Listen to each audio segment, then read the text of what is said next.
நடிகர் நெப்போலியனுக்காக பார்த்தோன்னா நடிகை குஷ்பு மற்றும் மீனா அவர்கள் அமெரிக்கா பறந்திருக்காங்க.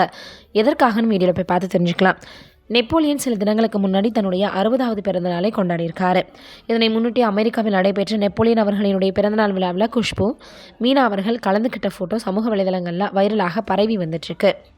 புதுநெல்லு புதுநாத்து திரைப்படத்தின் மூலமாக நடிகராக அறிமுகமானவர் நெப்போலியன். ஹீரோ வில்லன் அப்படின்னு பல படங்களில் பார்த்தோன்னா நடித்து நெப்போலியன் அவர்கள் தமிழ் சினிமாவின் தவிர்க்க முடியாத நடிகர்களில் ஒருவர் அப்படின்றது குறிப்பிடத்தக்கது. எஜமான், கிழக்கு சீமையிலே, சீவலப்பேரி பாண்டி, எட்டுப்பட்டி ராசா, விருமாண்டி, போக்கிரி போன்ற படங்களில் நெப்போலியனுடைய நடிப்பை ரசிகர்கள் கொண்டாடினாங்க.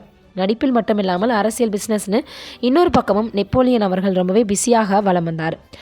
ஆனால் தற்போது சாஃப்ட்வேர் பிஸ்னஸில் பார்த்தோன்னா அதிக கவனம் செலுத்தி வரக்கூடிய நெப்போலியன் அமெரிக்காவில் செட்டில் ஆகிட்டார்.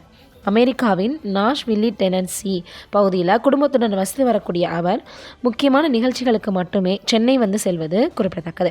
இந்த நிலையில் நெப்போலியன் தனது 60வது பிறந்தநாளை கொண்டாடியிருக்காரு. கடந்த 2ஆம் தேதி பிறந்தநாள் கொண்டாடிய நெப்போலியனுக்கு திரைப்பிரபலங்களும் அரசியல் தலைவர்களும் வாழ்த்து தெரிவிச்சிருக்கிறாங்க.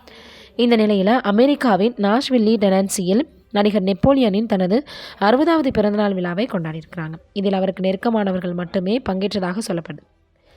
நெப்போலியனுடைய பிறந்தநாள் விழாவுக்காக சென்னையிலிருந்து நடிகைகள் மீனாவும் குஷ்புவும் அமெரிக்கா போயிருக்காங்க. அப்போது அவர்கள் இருவரும் நெப்போலியனுடன் எடுத்துக்கொண்ட புகைப்படம் ரொம்பவே ட்ரெண்டாகி வருது. எஜமான் படத்தில் மீனாவுடன் இணைந்து நடிச்சிருக்கிறாரு நெப்போலியன். சூப்பர் ஸ்டார் ரஜினி ஹீரோவாக நடித்த இந்த படத்தில் நெப்போலியன் தான் வில்லன் அப்படின்றது குறிப்பிடத்தக்கது. அதே போல் நெப்போலியன் குஷ்பு அவர்கள் ஜோடி போட்டு எட்டுப்பட்டி ராசா படத்தில் இணைந்து நடித்தாங்க. இந்த படத்தில் இடம்பெற்ற பஞ்சு மிட்டாய் சீலகட்டி பாடல் ரொம்பவே பிரபலமாச்சு. இதே பாடலை சமீபத்தில் வெளியான மார்க் ஆண்டனி படத்தில் ரீமிக்ஸ் செஞ்சுருந்தாங்க.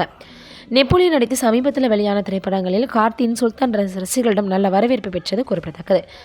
நம்மளுடைய சார்பாகவும் அவருக்கு வாழ்த்துக்களை தெரிவிச்சுக்கலாம். நீங்கள் என்ன நினைக்கிறீங்க நெப்போலியன் அவர்களை பற்றி அப்படின்றத கீழே இருக்கக்கூடிய கமெண்ட்டில் மறக்காமல் சொல்லுங்கள். நன்றி, வணக்கம்.